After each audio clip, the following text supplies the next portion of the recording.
ನಿಮ್ಮ favourite serials ಈಗ ಟಿವಿಗಿಂತ ಮುಂಚೆ ಸನ್ ನೆಕ್ಸ್ಟ್ ಆಪ್ ನಲ್ಲಿ ಜಾಲಿಯಾಗಿ ಎಲ್ಲರಿಗಿಂತ ಮುಂಚೆ ನೋಡಿ.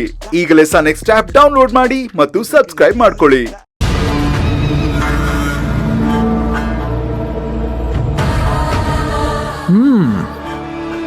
ಎಲ್ಲ ನಾನು ಅಂದ್ಕೊಂಡಾಗೆ ನಡೀತಾ ಇದೆ. ಅತ್ತೆ ಪೂರ್ಣಿ ಇಬ್ಬರು ನನ್ನ ಮಾತಿಗೆ ಸೋತು ಸರೆಂಡರ್ ಆಗಿಬಿಟ್ಟಿದ್ದಾರೆ. ಇದನ್ನು ಹಾಗೇ ಕಂಟಿನ್ಯೂ ಮಾಡಬೇಕು. ಇವಾಗ ಮೋನಿಕನ್ ಹುಡ್ಕೋ ಸರ್ದಿ. ಅವಳು ಸಿಕ್ಬಿಟ್ರೆ ನನ್ನ ಲೈಫ್ ಬೊಂಬಾಟಾಗಿರುತ್ತೆ. ಈ ಕಾವೇರಿ ಬೇರೆ ಆಸ್ಪತ್ರೆ ಕೋರ್ಟು ಅಂತ ತುಂಬ ಬ್ಯುಸಿಯಾಗಿದ್ದಾಳೆ. ಆಮೇಲೆ ಕಾವೇರಿ ಪ್ರೆಗ್ನೆಂಟ್ ಮ್ಯಾಟ್ರು ಹೇಳಿ ಮಲ್ಲಿಕನ ಹತ್ರ ಒಳ್ಳೆ ಅಮೌಂಟಿಗೆ ಡೀಲ್ ಮಾಡ್ಬೋದು. ಆ ದುಡ್ಡು ಇಟ್ಕೊಂಡು ನಾನು ಮತ್ತು ಮೋನಿಕಾ ಹೆಂಡ್ತಿಗೂ ಅತ್ತೆಗೂ ಎಲ್ಲರಿಗೂ ಬಾಯ್ ಬಾಯ್ ಅಂತ ಹೇಳಿ ಓಡೋಗ್ಬೋದು. ನೋಡೋಣ, ಇವಾಗಾದರೂ ಮೋನಿಕಾ ಕಾಲ್ ಪಿಕ್ ಮಾಡ್ಬೋದು.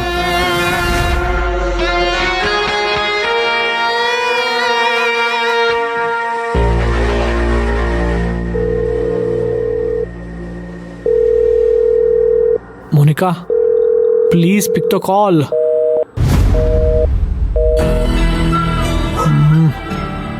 ವಾಯ್ಸ್ ಮೆಸೇಜ್ ಹಾಕೋಣ.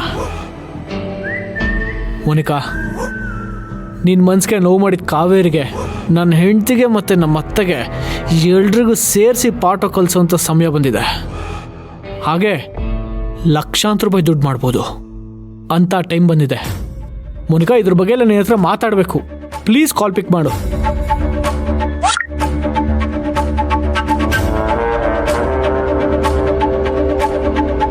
ಆನ್ಲೈನ್ ಬಂದ್ಲು. ನನಗೆ ಗೊತ್ತಿತ್ತು ಮೋನಿ, ನೀನು ರೀಪ್ಲೈ ಮಾಡೇ ಮಾಡ್ತೀಯ ಅಂತ. ನಿನಗೆ ಕಾವೇರಿ ಮೇಲೆ ಅಷ್ಟು ಕೋಪ ಇದೆ. ಓ, ಏನೋ ರೆಕಾರ್ಡ್ ಮಾಡ್ತಾ ಇದ್ದಾಳೆ. ಮಾಡು ಮಾಡು. ಮೆಸೇಜ್ ಬಂತು. ನೋಡಿ ಆದಿ, ನನ್ಗೆ ನಿಮ್ ಕಾವೇರಿ, ನಿಮ್ ಹೆಂಡತಿ, ಅತ್ತೆ ಇವ್ರ ಕತೆ ಎಲ್ಲ ನನಗೆ ಬೇಡ.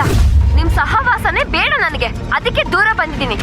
ನಿಮ್ಮನ್ನ ಹಚ್ಕೊಂಡಿದ್ದಕ್ಕೆ ನನಗೆ ನಿಮ್ಮವರು ಒಳ್ಳೆ ಬೆಲೆನೇ ಕೊಟ್ರು. ದಯವಿಟ್ಟು ಮತ್ತೆ ನನಗೆ ಕಾಲ್ ಆಗ್ಲಿ, ಮೆಸೇಜ್ ಆಗ್ಲಿ, ವಾಯ್ಸ್ ನೋಟ್ ಆಗ್ಲಿ ಹಾಕ್ಬೇಡಿ. ಇನ್ಮೇಲೆ ನೀವ್ಯಾರೋ ನಾನ್ ಯಾರು. ಮತ್ತೆ ಕಾಲ್ ಮಾಡಿದ್ರೆ ಪೊಲೀಸ್ ಅವ್ರಿಗೆ ಕಂಪ್ಲೇಂಟ್ ಕೊಡ್ಬೇಕಾಗತ್ತೆ. ಹುಷಾರ್.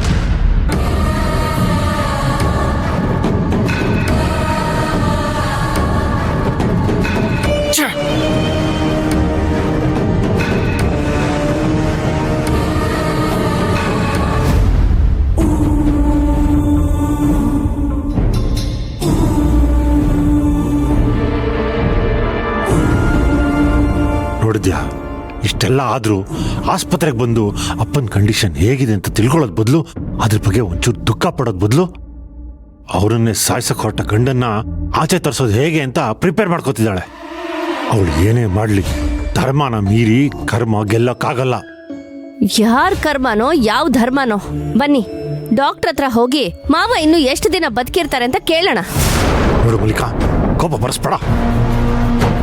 ಅವರು ಬದುಕ್ಲಿ ಅಂತ ನಾವು ಬೇಡ್ಕೋತಿದ್ರೆ ಅವ್ರು ಎಷ್ಟು ದಿನ ಬದುಕಿರ್ತಾರೆ ಅಂತ ಕೇಳ್ತಾಳಂತೆ. ಅಯ್ಯೋ, ಹಾಗಲ್ಲ ತೇಜು. ನಿಮ್ ಭಾವ ಸ್ಲೋ ಪಾಯ್ಸನ್ ಕೊಟ್ಟಿರೋದಕ್ಕೆ ಹೀಗಾಯ್ತಾ ಅಥವಾ ಶಾಕಲ್ಲಿ ಹೀಗಾಯ್ತಾ ಏನೋ ಗೊತ್ತಾಗ್ಲಿಲ್ವಲ್ಲ. ಅದಕ್ಕೆ ಡಾಕ್ಟರ್ ಹತ್ರ ಹೋಗಿ ಅವ್ರ ಕಂಡೀಷನ್ ಹೇಗಿದೆ, ಅವ್ರು ಯಾವಾಗ ಹುಷಾರಾಗ್ತಾರೆ ಅಂತ ವಿಚಾರಿಸ್ಕೊಂಡ್ ಬರೋಣ ಅಂತ ಹೇಳ್ದೆ ಅಷ್ಟೇ. ಅದನ್ನ ಡಾಕ್ಟರ್ ಅವತ್ತೇ ಹೇಳಿದ್ರಲ್ಲೇ.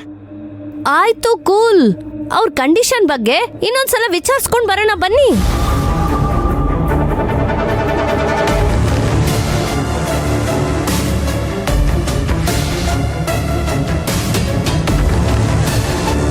ಅಯ್ಯಯ್ಯೋ, ಈ ಕಾವೇರಿ ಇದೇ ಟೈಮಿಗೆ ಬರ್ಬೇಕಾ? ಮಾವ ಯಾವಾಗ ಎಚ್ಚರ ಆಗ್ತಾರೋ, ಇನ್ನು ಎಷ್ಟು ದಿನ ಬದುಕಿರ್ತಾರೋ ಕೇಳ್ಕೊಂಡು ಬರೋಣ ಅನ್ಕೊಂಡ್ರೆ ಈಗಲೇ ಬಂದ್ಬಿಟ್ಲಲ್ಲ. ಇನ್ ಡಾಕ್ಟರ್ ಹತ್ರ ಹೋಗಿ ಮಾತಾಡಕ್ಕಾಗತ್ತಾ? ಛೇ, ಏನ್ ಮಾಡೋದು? ತೇಜು ಅವ್ರೆ, ಪಾಪ ಯಾರೋ ಒಬ್ರು ಅಧರ್ಮದಿಂದ ಧರ್ಮನ, ಸುಳ್ಳಿಂದ ಸತ್ಯನ, ಮೋಸದಿಂದ ಪಾಪ ಕರ್ಮನ ಗೆಲ್ಬೋದು ಅಂತ ಅನ್ಕೊಂಡಿದ್ದಾರೆ. ಆದ್ರೆ ಅದು ಬರೀ ಅವ್ರ ಭ್ರಮೆ ಅಷ್ಟೇ. ಭ್ರಮೆಯಲ್ಲಿ ಯಾರಿದ್ದಾರೆ ಅಂತ ನಾಳೆ ಕೋರ್ಟಲ್ಲಿ ಗೊತ್ತಾಗುತ್ತೆ. ಹೌದು, ನಾಳೆ ಕೋರ್ಟಲ್ಲೇ ಗೊತ್ತಾಗುತ್ತೆ. ಜೀವ ತೆಗೆಯಕ್ ಹೊರಟ ಅಪರಾಧಿಗೆ ಶಿಕ್ಷೆ ಆಗೇ ಆಗತ್ತೆ. ಅಪರಾಧಿ ನಿನ್ನ ದೃಷ್ಟಿಲಿ, ಆದ್ರೆ ನನ್ನ ದೃಷ್ಟಿಯಲ್ಲಿ ನಿನಗಿಂತ ದೊಡ್ಡ ಅಪರಾಧಿ ಅಲ್ಲ. ನಾಳೆ ಪ್ರಬಲನ್ನ ಬರೀ ಆರೋಪಿ ಅಂತ ಆಚೆ ಕರ್ಕೊಂಡ್ ಬಂದು ಅಪ್ಪ ಹುಷಾರಾಗ್ತಿದ್ದ ಹಾಗೆ ಕೇಸ್ನ ವಾಪಸ್ ತಗೊಂಡು ನಾನು ಕಂಪ್ಲೀಟ್ ಆಗಿ ಈ ಕೇಸ್ನ ಕ್ಲೋಸ್ ಮಾಡ್ತೀನಿ. ಮಾಡಿರೋ ತಪ್ಪುಗಳು 1 2 3 ತಪ್ಪುಗಳು. ಅದಕ್ಕೆಲ್ಲ ಶಿಕ್ಷೆ ಅನುಭವಿಸ್ತಾರೆ. ಶಿಕ್ಷೆ ಅನುಭವಿಸೋ ಹಾಗೆ ನಾನು ಮಾಡೇ ಮಾಡ್ತೀನಿ. ಮಾಡಿರೋ ಆರೋಪಕ್ಕೆಲ್ಲ ಕೋರ್ಟ್ ಶಿಕ್ಷೆ ಕೊಡಲ್ಲ. ಎಷ್ಟೋ ಸಾರಿ ನಿಜವಾದ ಸಾಕ್ಷಿ ಆಧಾರಗಳಿದ್ರೂ ಎಷ್ಟೊಂದು ಕೇಸ್ಗಳು ಕೋರ್ಟಲ್ಲೇ ಉಳ್ಕೊಂಡ್ಬಿಡತ್ತೆ. ಬರೀ ಹೇಳಿಕೆಯಿಂದ ಈ ಕೇಸಿಗೆ ಶಿಕ್ಷೆ ಆಗ್ಬಿಡತ್ತಾ? ನಾಳೆ ಕೆಲವ್ರ ಅಹಂಕಾರಗಳನ್ನ ಮುರಿತೀನಿ. ಅಹಂಕಾರ ಮುರಿಯತ್ತಾ? ಅಪರಾಧ ಸಾಬೀತಾಗಿ ಜೈಲಲ್ಲಿ ಮುದ್ದೆ ಮುರಿಯೋ ಹಾಗಾಗತ್ತಾ? ನೋಡೇ ಬಿಡೋಣ. ನಾನಿರೋವರೆಗೂ ಅದು ಸಾಧ್ಯ ಇಲ್ಲ. ನಾಳೆ ಪ್ರಬಲನ್ನ ನಾನು ಆಚೆ ಕರ್ಕೊಂಡು ಬಂದೇ ಬರ್ತೀನಿ. ನಾನು ಇರೋವರೆಗೂ ಅದು ಸಾಧ್ಯ ಇಲ್ಲ. ಏನ್ ಬೇಕಾದ್ರೂ ಆಗ್ಲಿ, ಅವ್ರನ್ನ ಆಚೆ ಬರೋದಿಕ್ಕೆ ನಾನ್ ಬಿಡಲ್ಲ. ನೋಡೋಣ.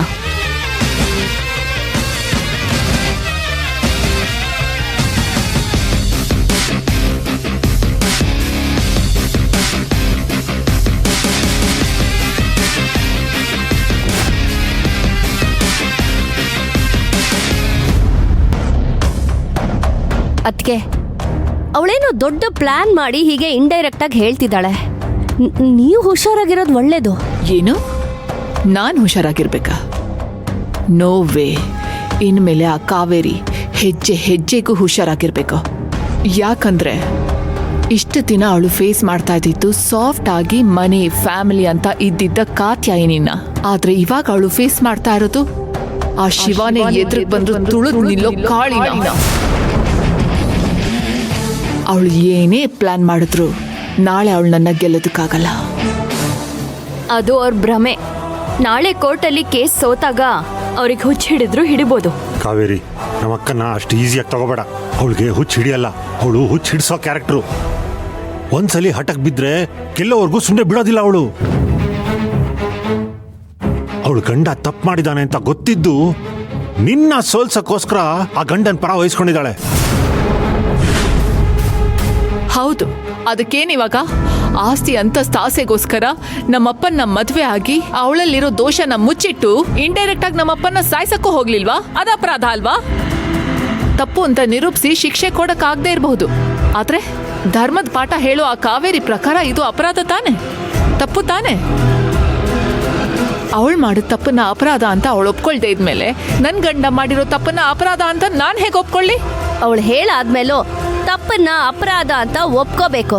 ಆದ್ರೆ ಅವಳ ತಪ್ಪು ಅಪರಾಧ ಆಗಲ್ಲ. ಯಾಕೆ ಅಂದ್ರೆ ಅವಳು ನಮ್ಮನೆ ಯಜಮಾನಿ, ನಮ್ ಕಂಪನಿ CEO. ಅದೇ ಅಧಿಕಾರ ಪವರ್ ಇಟ್ಕೊಂಡೆ ತಾನೆ ನಮಗೆ ಚಾಲೆಂಜ್ ಮಾಡಿರೋದು. ಕೊಟ್ಟಿರೋ ಚಾಲೆಂಜ್ ಅಲ್ಲಿ ನಾವು ಗೆದ್ದಿಲ್ಲ ಅಂದ್ರೆ ನಮಗ್ ಕೊಟ್ಟಿರೋ ಪವರು ರೈಟ್ಸ್ನ ಬೇರೆಯವ್ರಿಗೆ ಕೊಟ್ಬಿಡ್ತೀನಿ ಅಂತ ಹೇಳಿದಾಳೆ.